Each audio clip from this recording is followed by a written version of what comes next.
All right. And now for the time that you've been looking forward to and I feared.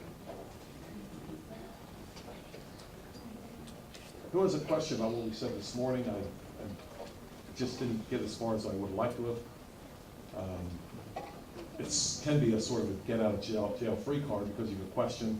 Of course, I can say next week we're gonna take a closer look at that. But let me see if I can address any questions you have this morning.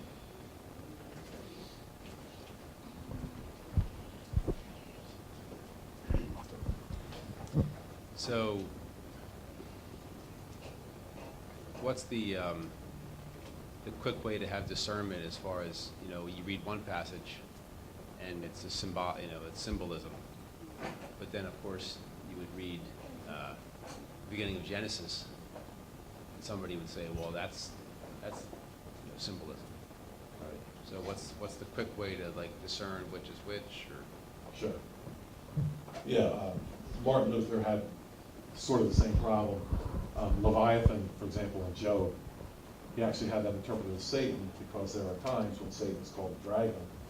So he actually interpreted that symbolically, if you will. We don't have a statement, and this is just one way to start.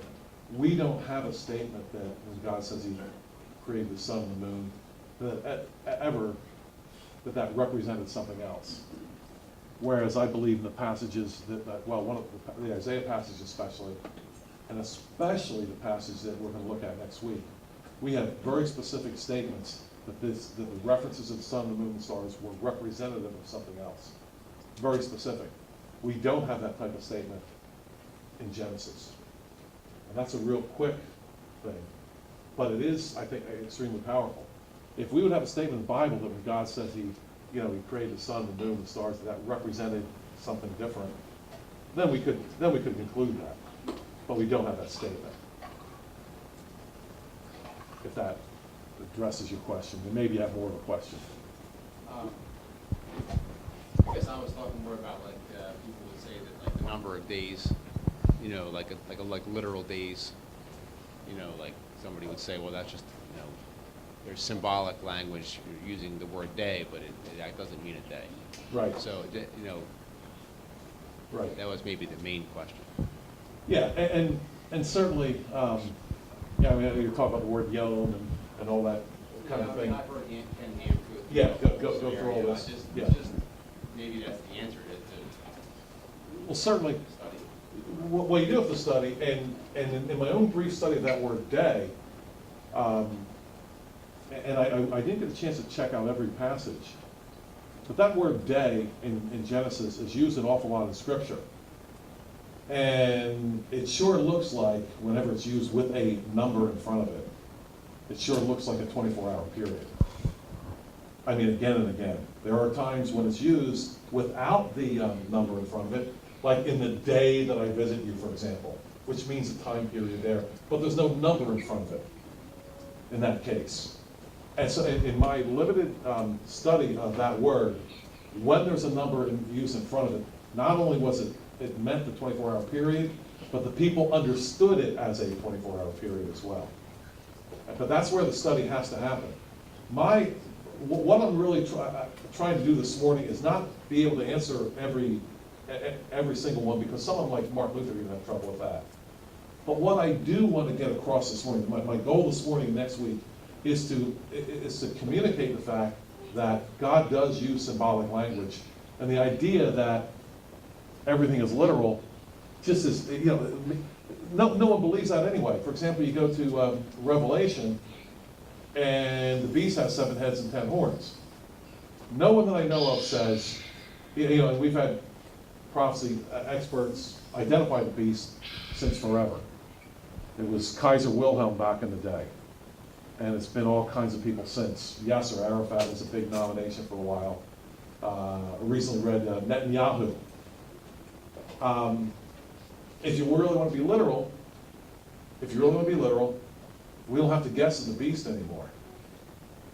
We can just find the guy with 7 heads and 10 horns. So, he's got 7 heads and 10. I think that's the beast. See, we don't do that. we all have a limit, and what I'm calling for is to go back to the Bible and see if the Bible can interpret itself when it comes to this language we call symbolic. So I know we sort of want to quit, saying, oh, well, it says something starts here, something starts, it's whatever. Well, actually, with limited study, I think we can really make some progress on this kind of thing. Another example is the Day of the Lord. I don't think we'll get a chance to talk about this, but the Day of the Lord, a really quick study, is an example of judgment. We actually read it twice in Isaiah this morning. It's used in the book of Joel. Some people really trip over what is the Day of the Lord? What does that mean? Is it the rapture? What is it? Just a really quick study will show you that the Day of the Lord is a statement of judgment. It doesn't really take that long to do it. But sometimes we don't even want to do that much stuff. So I guess some people would say just because some things are symbolic, then you can't take anything literally. So what you're saying is that you have to take a case-by-case basis and say some things are symbolic and some things are literal, and you have to study each case. Well, I would say that there's a literal meaning everywhere. There's always a literal meaning. Words are not literal, meanings are literal. And we saw this recently. This was very intriguing to me. I don't know if you all followed the blood moons thing that went through recently. And who here followed that? The blood moons. Yeah, I did a little bit. And it was being talked about, the end times again, here's the blood moons, right? I found that very intriguing because I'd been taught that the moon was going to turn into literal blood, and all of a sudden, it's not literal blood. It's just a dark red moon, and now it's the blood moon. All of a sudden. I saw the same thing happen, for example, in when Bush 41 was president. I followed this very closely because I'm a Bible college grad, saw a lot of, heard a lot of different prophets and speakers and so forth. And all my life growing up, Rome, Babylon in Revelation was Rome. All my life. Suddenly we had Saddam Hussein, and we had the war in Kuwait, and we had Desert Storm, and suddenly the books came out, and all of a sudden Babylon was Babylon. And I notice now that Saddam Hussein is off the picture, Babylon appears to be working its way back to Rome again. So everybody, my point is this, everybody who reads the Bible, everyone, and tries to understand it at all, understands that the Bible does use symbolic language. It's not always symbolic representative of something else, but sometimes it is. And that's the starting point that we have to get to so we can have a meaningful discussion. We have to get there. And oftentimes we get stuck, you're not saying it literally. Well, what if the Bible itself does not interpret that way? As we'll see next week, really clearly, I believe, with Joel 2 and Acts 2. I think you've applied it well. Yes? In the 1 Corinthians 15 passage that you talked about, what is the symbolic language? I'm not seeing it. You're going to have to go back and check out my other sermons. Okay. Now, I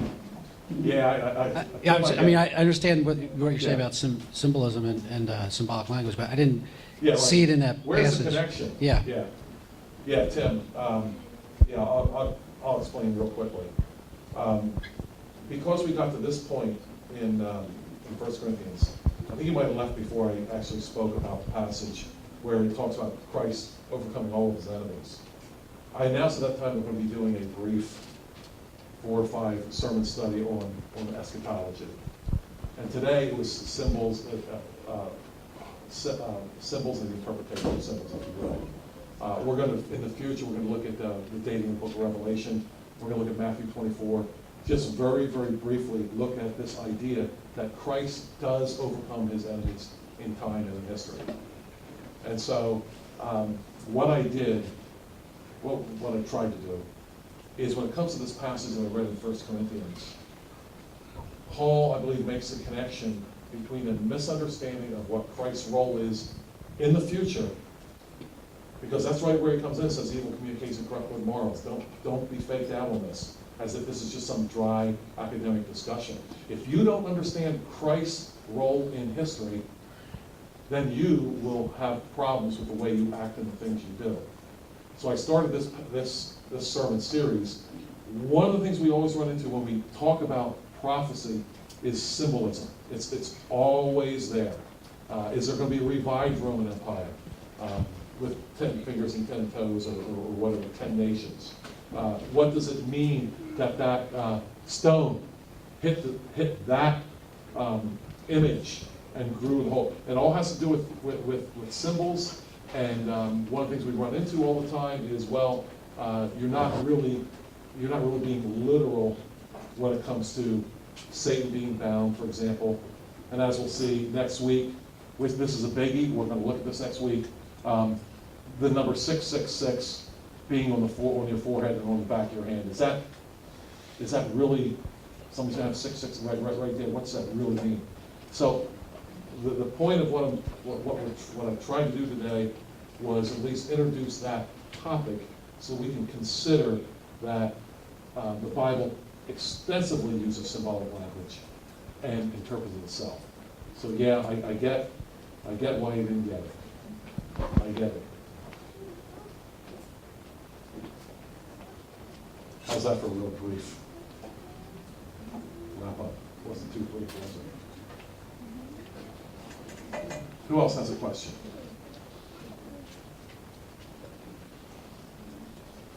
We'll hope to even clarify things more next week when we finish this up. I really want to thank you for your kind attention here this morning.